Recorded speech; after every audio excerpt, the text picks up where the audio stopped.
Hey there, lovely people. It's been so long since we did one of these louder videos, and it's just really lovely to connect with you this way again. I want to get straight into it today. I'm actually going to put in a couple of clips into this video. So rather than this being just me being a straight talking head like this, it's actually based around 2 clips. So this is just like the intro part, and then there'll be a little outro part as well. But just to kind of say, there's a question that I have pretty much being asked every day by people as I walk about and in my emails and so on, which is, where are the teachers? Where are the teachers during this time? Now, if I say certain words here, this video is not going to survive. So let's talk about hair care, as I am a perfect person to talk about hair products and hair care. So I find a lot of people kind of inquiring about spiritual teachers' hair care routines at this time when it's such a hard time to take care of our hair in the world. You see what I'm saying? So if you would like to comment below, please comment about hair care, travel tips, and all that sort of thing. So that being said, why are so many, I'm not saying everyone, okay? So, you know, if your spiritual teacher isn't a goddamn coward and has lost their humanity about talking about hair care, then of course this doesn't include them. And you might be thinking, well, who is this guy to be, you know, saying this about these things? So you have to remember that there's no bypassing being a human being, and any spirituality that advocates that is just full of it, quite honestly. You know, we're not here to throw off our lives. We're here that the life should be a reflection of the illumination that is actually sort of throughout all things, but that we cut ourselves off from in the sin of missing the mark over and over again. Hence our hair is a terrible mess. And yours truly is, you know, the product of the colonial project across centuries. My father was an Indian Muslim, and in the time of the partition, I lost my grandma and 3 of my aunties to that time. We lost our ancestral land. I don't even know where it is, as it were, because all records are gone. My mother was a Northern Irish Catholic, another divided country. So obviously, you know, hair is really important in these scenarios. And of course, there's genetic memory about these things, racial memory.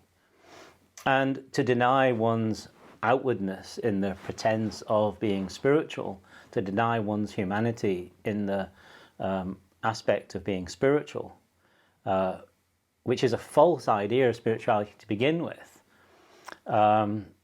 Well, I don't know. I just don't know. I don't know how you can let your hair be seen in public in this way. So what I want to do is I'm going to post a little video now by a wonderful woman called Sarah Bartozzi. I hope I've said that right, Sarah. Sarah's given me permission to share this. So this is not just lifted off TikTok or something and just thrown out here going, look at this. Everything is done with permission. And then I'm going to share with you, because we talked about this at length in my in our membership area, the open space, which is part of the Authentic Living website. It's a private members area called the Open Space, where I make monthly videos for them talking about things that we can't talk about out here normally, you know, because you come with the wrong kind of hair and, you know, people just don't like that. So I made this almost hour-long video for the open space the other day for the open space members, and there was a 10-15 minute chunk where we really got into this. So so I'm not talking about your teacher, okay? And if you have egoically attached to a teacher and they're leading you down the wrong path, well, that is your sort of karmic stuff to deal with, you know. I did that in the past. And it's all part of the movement towards realization. So awareness of, you know, hitching ourselves to these things is part of the growing up. I did that for 2 decades, actually. Well, a decade and a bit. I hitched my boat to completely the wrong wagon quite early in my life, and I kind of hint at it from time to time. Found myself in the middle of a cult. It took me years to get out and then to get deprogrammed from all that, and at some point we will talk about that. I've not been able to make a video for a long time because, as some of you know, we had a very significant bereavement in the family. Yours truly has been as the elder of the family, the carrier of all that goes with that, and the person who had to organize everything around that, whilst it also hit so deeply, and there's no bypassing that either. You know, you cannot bypass grief and you cannot bypass loss. What you can do is make sure that you work through these times by not making a pain body out of that and attaching it to your egoic identity. You become aware of your ego and your identity, therefore it doesn't have the same sort of power over you. So that's where I've been, and as you can see, I've put a stone of grief weight on, and I was thinking, well, maybe, you know, over the next little while we'll just have some videos where we talk about these things very, very honestly, and maybe we can kind of work along together to take some of our grief weight down and things like that. But let me stop here.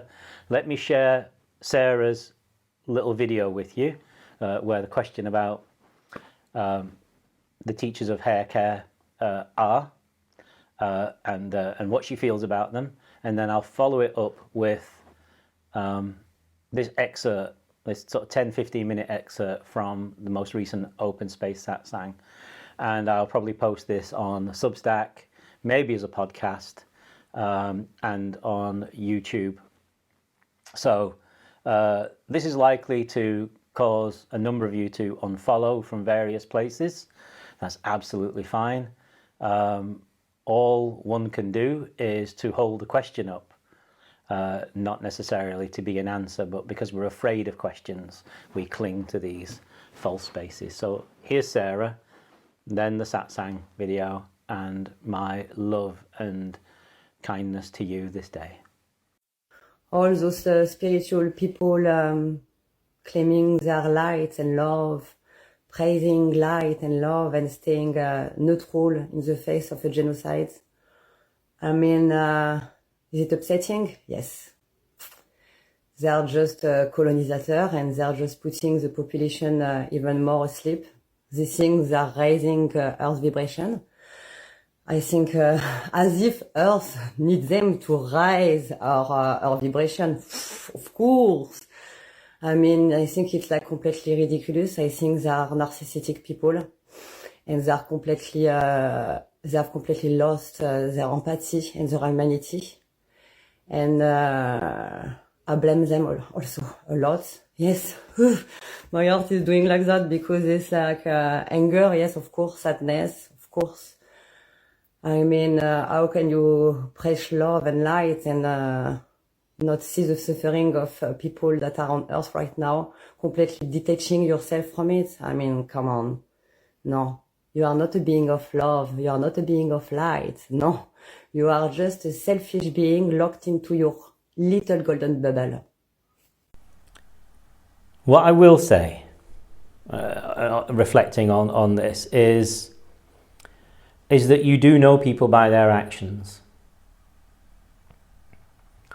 what's the saying? Actions speak louder than words.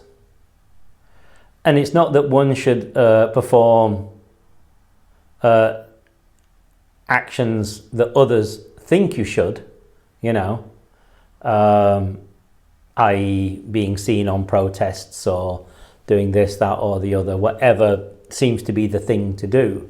Very often energies run away with people, and we go for what we think we're supposed to do, not realizing that this is what we've been trained to do. We've been trained to be reasonable. We've been trained to be responsible. We've been trained to be, you know, quiet. You know, and you look at that when a friend came round last night, we were talking about how when the French farmers are protesting at the minute, and they've just been pouring loads of manure into bank lobbies, you know, they're much more, you know, close to life in that way, I suppose. And but we've been trained to be afraid of doing things in a way that kind of goes out of the groove, that that then will kind of, you know, lose us in people's eyes. And I feel that this is exactly that, you know, with the teachers, as it were, that we have self-trained, or they have self-trained themselves into compliance.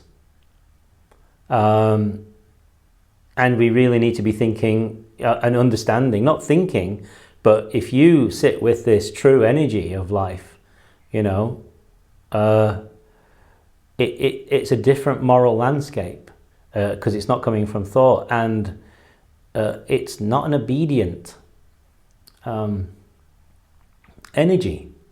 It seeks life, and it preserves life, and it wants to go to life and love, and it is not for bypassing. It's like trying to negotiate with electricity, you know, while holding bare wires. And so yours truly, at least anyway, experiences that I have no choice.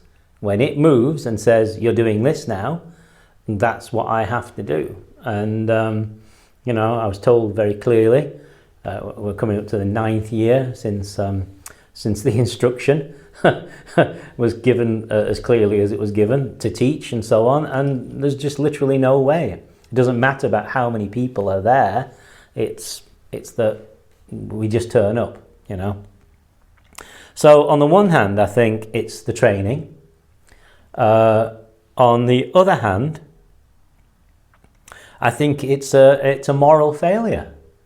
And watch what happens when this is finally over, whatever that is, when more people are dead, when more things are torn apart, when things are irreparable in so many ways on both the human and the traumatic and grieving level, creating deep, wounding vasana for everyone, for those warred upon and those warring. You know, I'm not saying I am interested in everybody's soul here, and I make that abundantly clear. But I can't condone being interested in your soul. Doesn't mean I'm going to let you hurt somebody, you know. If I can somehow get in the way or intervene, then that's what we do, you know. That's maybe the Irish side of me coming up or something like that, I don't know. It's always been like this, so it's somehow in the blood. But watch what happens when a suitable amount of time has passed, how they will be then moral and talk about things. And morals are easy to talk about after everybody's dead. It's very easy to say the right thing later, you know. There's no risk anymore. And so time will pass until there's no more risk. And then they will claim to have been doing things all along, you know. I guarantee it. And that will be politically, spiritually, and so on and so on and so on. I'm interested, as I say, in everybody's soul, including the teachers, those who visit war and difficulty and supremacist-based structures upon people, and those on the receiving end of that. And I'm also mostly interested in the movement to awakening for people, so that by consequence that violence of the world decreases. So for each person who awakens more to the truth of who they are, to the what is, to the absolutely natural state, it's not really, inside is not the right word, that it is throughout all things and beyond time at the same time, that it's just now, now fixes it as a time where that's not even true, as it were. So it's beholden on us as practitioners, or within the practitioner realm. And if you're a teacher, you're still a practitioner, and you still have to deal with your human karmas and your human stuff and your path. Then it's beholden on us to wake the heck up and to get home, and to remove our energy at the very least, to divest these systems as much as possible of our energy, and then also our entanglements, financial and vocal, and so on and so on and so on. We withdraw from that, the more that the clarity of what is shines out in us. And then the third thing around the teachers, and I'm sparing no stuff today, I'm afraid, is that you also have to remember, it's not everybody, okay, but there's a lot of this out there. What they're teaching is stolen. It's still colonialism. It's still that global North supremacist model. So that has now moved from, well, not quite, has it? You know, taking land from under people and taking the mineral wealth and giving themselves space, to plundering the Eastern religions or other religions of the world, and taking, you know, those teachings because they're nice and exotic looking, appending them to oneself, throwing away the spiritual core of them, turning them into things like mindfulness, turning them into things like, you know, exercise only yoga, wine and yoga, dog yoga, naked yoga, goat yoga. Although naked yoga I really do like, I have to say. But personally, you know, when I do my practice at home in the morning, but you don't need that image. So a lot of what is going on around the world, these spiritual retreats and so on, they're basically colonialism, you know? And so and again, it's missing the mark. It's not following the path of your own dharma. It's not that they're bad people necessarily. It's just that they have learned to steal everything instead of finding out for themselves. It's to miss the mark. It's to not practice the dharma. It's to not follow the path.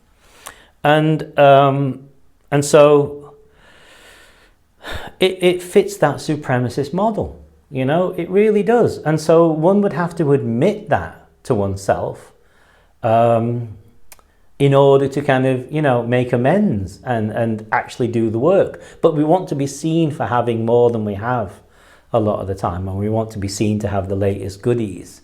So, you know, it's gone from yoga in the 70s to everything being, you know, for 30, 40 years or so of that stuff, the kind of all the different yogas that came out, the different meditation practices, you know, mantra, anything that can be sucked up and stripped down and capitalized upon is kind of used. And then there's an entire industry built around that worth, I'm trying to remember the last figures I saw, which is probably a few years ago, but you know, the basic yoga industry was sort of $10 billion a year. That was about 5 years ago.